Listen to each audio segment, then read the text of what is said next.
The Rowlatt act of 1919।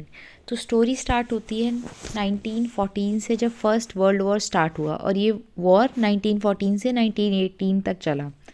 अब Britain को था कि पूरा फोकस वॉर पे करना है, वॉर जीतना है, और इंडिया में सिचुएशंस कंट्रोल में रहे। तो ब्रिटेन ने क्या करा, एक एक्ट लेके आए ब्रिटिशर्स, 1915 का डिफेंस ऑफ इंडिया एक्ट।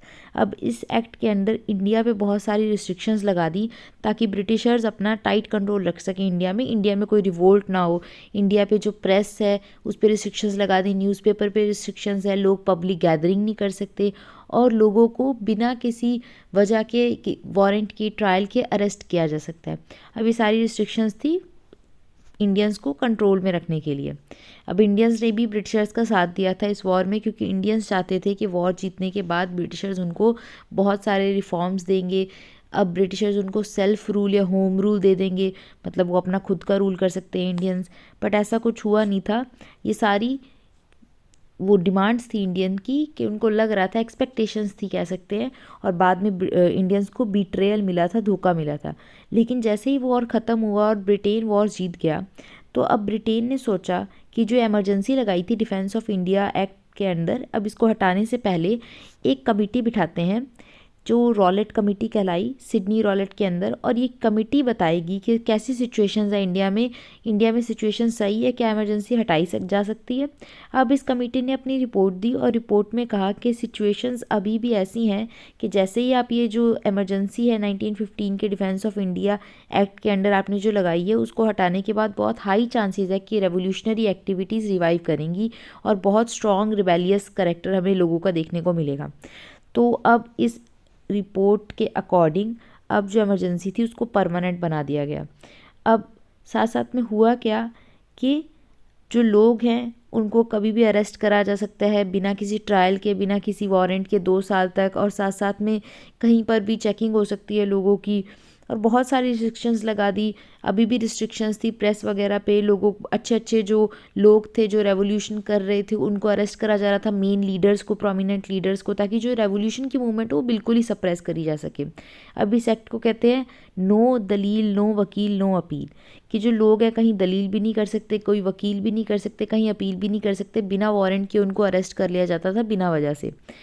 अब इस एक्ट के आने के बाद इसको ब्लैक एक्ट कहते हैं, और इसको ही एनार्कियल एंड रेवोल्यूशनरी क्राइम्स एक्ट भी कहते हैं। अब इस एक्ट के बाद क्या हुआ, इंडियंस ने बहुत अपोज करा, उनको एक धोखा फील हुआ, और साथ साथ में जो इंडियंस थे जो लेजिस्लेटिव काउंसिल का मेंबर थे गवर्नर जनरल की, उन्होंने रिज़ाइन कर दिया। मोहम्मद अली जिन्ना, मदन मोहन मालवीय, इन्होंने रिज़ाइन कर दिया, और एक मास प्रोटेस्ट लॉन्च हुआ।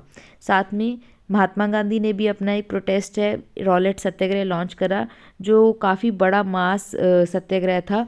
अब लोगों ने क्या करा कि पूरा पार्ट लिया इस सब को अपोज करने में ब्लैक एक्ट के खिलाफ। और साथ साथ में पंजाब बहुत एपी सेंटर बना हुआ था, पंजाब एंड बंगाल, और पंजाब के जो लीडर्स हैं डॉक्टर सैफुद्दीन किचलू और डॉक्टर सत्यपाल, अब इन लीडर्स को क्या कर लिया गया, अरेस्ट कर लिया गया, जिसकी वजह से सिचुएशन काफ़ी ख़राब हो गई पंजाब में।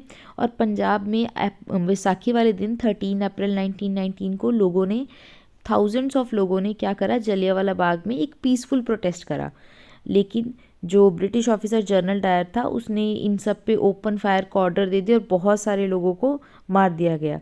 अब इस इंसिडेंट के बाद गांधी जी ने जो अपना रॉलेट सत्याग्रह था इसको कॉल ऑफ कर दिया, इसको वापस ले लिया। एक तो वैसे भी लोग सत्याग्रह को सही से फॉलो नहीं कर रहे थे, जगह जगह वायलेंस देखने को मिल रहा था। सेकंड, जो ये सिचुएशन थी, इतना बड़ा मास मैसेकर देखने को मिला, इसकी वजह से गांधी जी ने भी सोचा कि ये बहुत गलत चीज़ हुई है, तो उन्होंने अपना सत्याग्रह वापस ले लिया। और रविंद्रनाथ टैगोर ने अपना नाइटहुड भी रेनाउंस कर दिया, छोड़ दिया, जो नाइटहुड उन्हें मिला था। अब ये सब के बाद ही गांधी जी ने जो ये इंसिडेंट था इसको हिमालयन ब्लंडर कहा था। अब आपको मुझे कमेंट्स में बताना है एक और इंसिडेंट है जिसको हिमालयन ब्लंडर कहा जाता है, वो कौन सा इंसिडेंट है।